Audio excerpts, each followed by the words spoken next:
Le décès de Rachel Imenu, qui est raconté dans notre paracha. Yaakov Avinu arrive en Israël après l'histoire de Dina, la fille de Léa à Shrem. Dina a été prise par Shrem, il y a eu la guerre entre les enfants de Yaakov et tous les villages, toute la région de Shrem.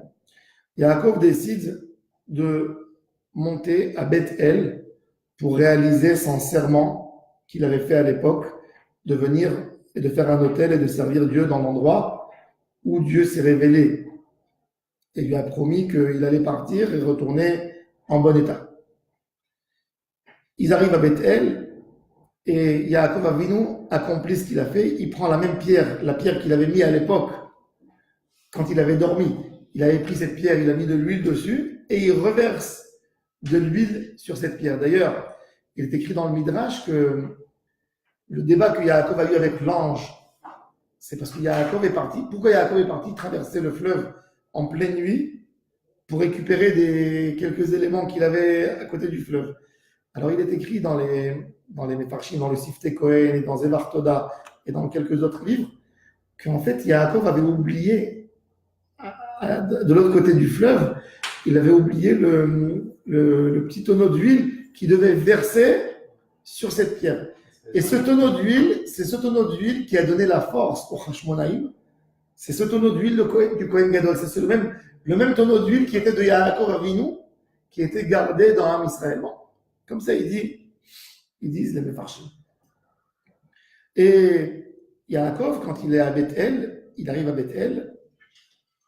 Be'od kivrat derech, kivrat haaretz lavo Efrata, vateled Rachel, vatekash belidta. Rachel Imenu est enceinte, son fils Binyamin. Binyamin, c'est le seul des Shvatim qui est né en Eretz Israël. Le seul.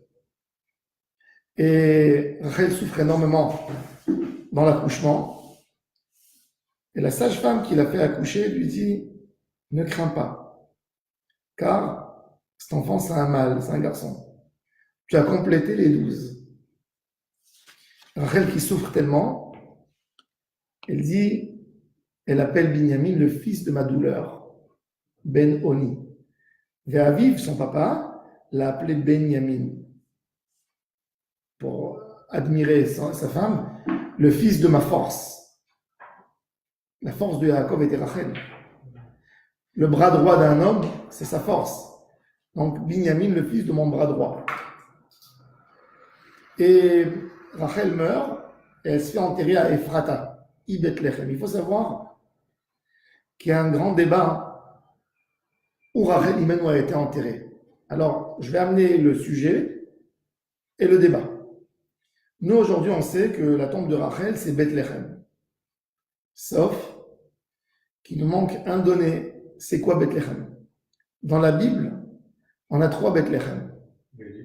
On a Bethléem du Galilée, on a Bethléem qui se trouve à côté du Yishuv Adam, à côté de Ramallah, et on a Bethléem qui est Ephrat, Hebron, etc. Yaakov Avinu, quand il demande à son fils Yosef de l'enterrer en Eretz Israël, il sait que Yosef est en colère contre lui. Pourquoi il n'a pas enterré Rachel avec les tombes des patriarches?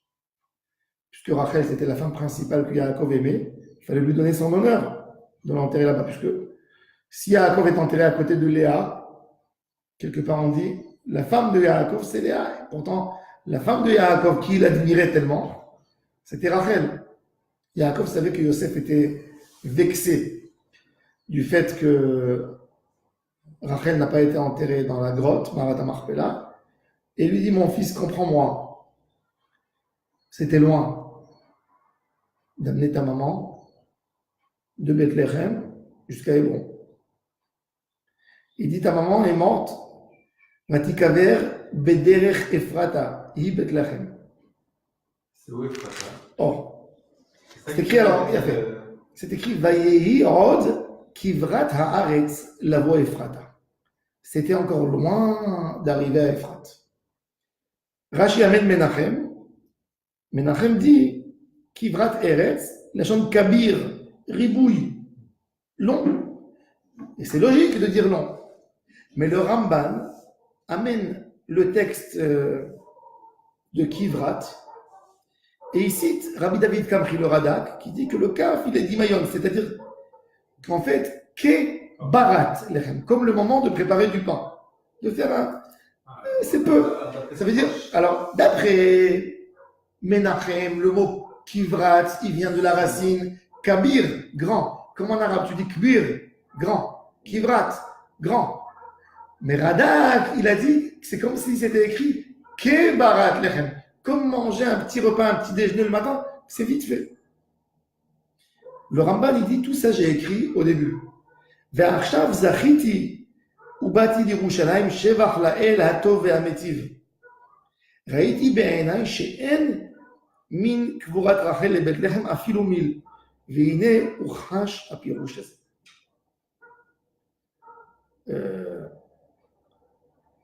Il arrive, Ramban, et il dit ce qu'il a dit Menachem, que Rashi a cité Menachem, il dit je l'ai vu de mes propres yeux. Le Ramban, déjà à l'époque du Ramban, on sait que la tombe de Rachel, l'endroit où elle est aujourd'hui, il dit de la tombe de Rachel à Bethléem, c'est moins qu'1 kilomètre. Et c'est vrai.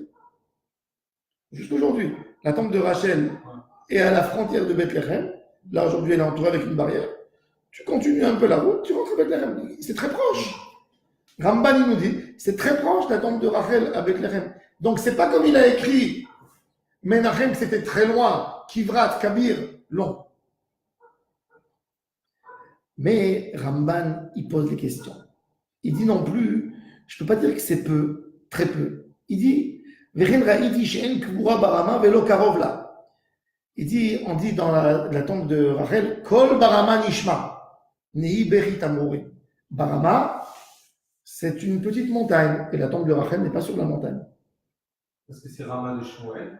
Ah. Même la Rama de Shmuel, on sait que Shmuel en a vu. Shmuel, il a été enterré à Rama, qui est dans la partie de Elkana, qui n'était pas dans l'endroit où elle est. C'est les croisés, quand ils se sont sauvés des musulmans, ils ont pris Shmuel, Samuel, et ils l'ont ramené dans l'endroit où il est enterré. Il n'a pas été enterré dans l'endroit, la tombe de Shmuel à Navi, c'est une tombe qui a été transférée. Mais le Ramban maintenant nous pose la question. Il dit c'est quoi Barama? Il dit il n'y a pas de Rama. Il n'y a pas de Rama. Et il dit venir Ebenai.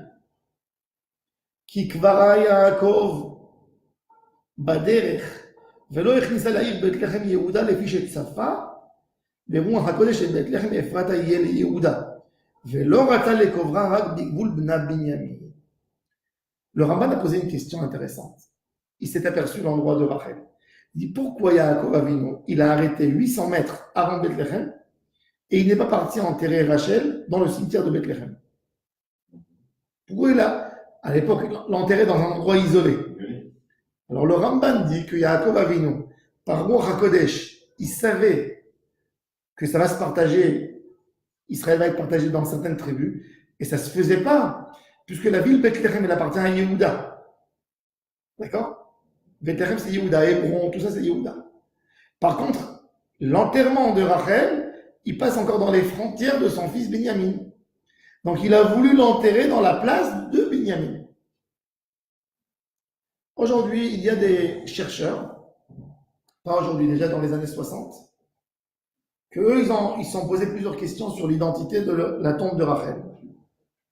Et pour eux, ils disent, d'après le Midrash nous dit que Yaakov a enterré Rachel pas à Marat HaMachpelah, parce qu'il a dit, quand les Bnei Israël vont sortir dans la destruction du premier temple avec Nebuchadnezzar, ils vont partir en exil vers Babylone, ils vont avoir un endroit où ils peuvent se recueillir dans la route et pleurer. Et la question qui se pose, tout à fait, si tu quittes Jérusalem pour aller en Irak, vers la Babylonie, tu ne prends pas le sens de Bethléem qui amène vers l'ouest. Tu vas aller dans le nord, dans le sud, dans le nord. Tu ne vas pas aller là-bas. Alors, eux, ils identifient la tombe de Rachel Imenu à côté du Yishuv Adam. Il y a un endroit où ils ont trouvé 3 grosses pierres énormes ils disent que c'est Rachel avec son fils Yosef et Benjamin, ou Yosef et Benjamin, et ça s'appelle, les Arabes l'appelaient Koubour Bnei Israël, la tombe des Béné Israël. Et cet endroit s'appelait Bethléem aussi. C'est logique. Par contre, on peut expliquer aussi que Rachel n'a pas été enterrée dans l'endroit où elle est enterrée aujourd'hui, mais Binyamin, ça veut dire la tribu de Binyamin, a amené Rachel, l'a déterrée et l'a enterrée dans l'endroit où elle est aujourd'hui. C'est pas sûr ça. On ne sait pas. Donc ça, c'est l'histoire de Rachel Imenu dans Bethléem. Le Ramban nous témoigne dans tous les cas. C'est intéressant, c'est pour ça que même que Rashi a amené les paroles de Menachem, qui dit Kivrat Eretz Tavo Ephrata, il a dit Kivrat, ça vient du sens Kbir, grand. Il a dit la réalité n'est pas comme la théorie. La réalité n'est pas comme la théorie. Et donc, bon, dans tous les cas aujourd'hui, tous les Bnei Israël vont pèleriner sur la tombe de Rachel Imenu dans cet endroit. Dans tous les cas, elle doit être enterrée là-bas. Et cet endroit, c'est de là-bas qu'elle va arriver la Géoula, comme qui est écrit dans le Midrash, que à la fin des temps, tous les patriarches viennent chez Dieu et ils lui demandent d'amener la délivrance pour ses enfants. Et Dieu dit à Abraham, tes enfants ont quitté le chemin de la Torah. Bon, il retire sa demande. Yitzhak, il retire sa demande. Yaakov, il retire sa demande. Il y a Rachel qui vient qui dit à Dieu, moi je ne retire pas ma demande. Moi, j'ai su donner toute ma vie pour ne pas que ma sœur ait honte. Quand mon père m'a dit, parle avec Yaakov dans l'obscurité comme si c'était Léa, et c'était l'homme de ma vie, et je pensais que j'allais tout perdre. Parce que si Yaakov a épousé Léa, moi demain, je ne pensais pas que Yaakov allait faire la bigamie, allait me réclamer quand même. Et j'ai tout fait pour ne pas humilier ma sœur. Si moi j'ai tout fait, toi tu ne peux pas pardonner sur les fautes que Ham Israël fait, c'est ce que Dieu dit. Kol barama nishma. Dans la Rama, j'entends la voix qui crie, comme il dit Ramban, il amène le Sifri. J'entends une voix qui crie, Knesset Israël, Nehi Betamourim, des pleurs qui ne veulent pas cesser. Rachel mevakal banea me'ana le'inachem. Rachel qui pleure ses enfants. Tout en Israël, ils s'appellent tous les enfants de Rachel. Pourquoi? Parce que c'est grâce au secret que Rachel a dévoilé à Léa qu'elle a pu se marier avec Yaakov. Donc les enfants de Léa, c'est les enfants de Rachel. Et ensuite, c'est Rachel qui a donné sa bonne Bila à Yaakov. Léa, elle a donné Zilpa, mais en fait, tous, nous sommes les enfants de Rachel. C'est pour ça que le lien particulier de Ham Israël, c'est avec Rachel et pas avec les autres matriarches. Il dit, c'est la voix de Rachel qui va venir chez moi, et en écoutant ses larmes, c'est elle qui va amener la Géoula. Alors, quelque part, le fait que Rachel est enterrée à Bethléem, c'est le début. C'est Binyamin et Yehuda, la liaison avec Yehuda. Puisque Mashiach ben David, il arrive de Yehuda, donc quelque part, la Géoula, on va dire, c'est pas l'exil, mais c'est la Géoula qui va commencer par Rachel qui est à la frontière de Yehuda, et là-bas, elle va monter tout droit, elle va arriver au Beth Amikdash, la vraie délivrance de Ham Israël. David était de Bethléem. David était de Bethléem. Certainement qu'il devait y avoir même des mélanges. Oui, d'ailleurs, même David Amelech a épousé en fin de compte la fille de Shaoul qui était de Binyamin. Baruch Adonai Leolam, Amen.